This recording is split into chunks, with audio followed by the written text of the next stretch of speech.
আমার নাম দীপিকা। আমি ২০ বছর বয়সী একজন তরুণী। জীবনের শুরুটা স্বপ্ন, আশা আর সম্ভাবনায় ভরপুর। আমি অবিবাহিত এবং এখনও নিজের জীবনের লক্ষ্য স্থির করে এগিয়ে চলছি।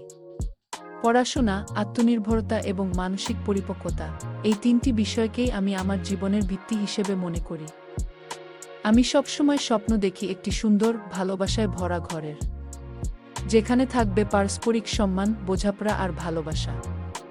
আমি জানি বিয়ে জীবনের একটি গুরুত্বপূর্ণ অধ্যায়, তবে সেটা তখনই সফল হয় যখন দুটি মানুষ একে অপরকে সম্মান করে, পাশে থাকে এবং জীবনের প্রতিটি চ্যালেঞ্জ একসাথে মোকাবিলা করতে প্রস্তুত থাকে। তাই আমি অপেক্ষায় আছি এমন একজন ভালো মানুষের, যিনি আমাকে বোঝেন, শ্রদ্ধা করেন, আমার স্বপ্নগুলোকে সম্মান করেন এবং আমার পাশে থাকতে চান সত্যিকারের ভালোবাসা নিয়ে। আমি কোনো তাড়াহুড়া করতে চাই না।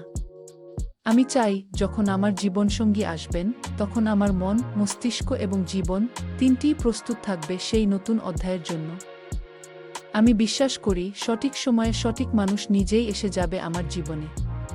আর তখনই আমি নিজের একটি সুন্দর ঘর গড়ে তুলব, যেখানে থাকবে শান্তি, ভালোবাসা আর নির্ভরতার নিঃশব্দ বন্ধন। আমার বিয়েতে অবশ্যই আপনারা আসবেন। সরি, আমার জন্য একটা লাইক, কমেন্ট করতে, বন্ধুদের শেয়ার করতে ভুলবেন না। ধন্যবাদ।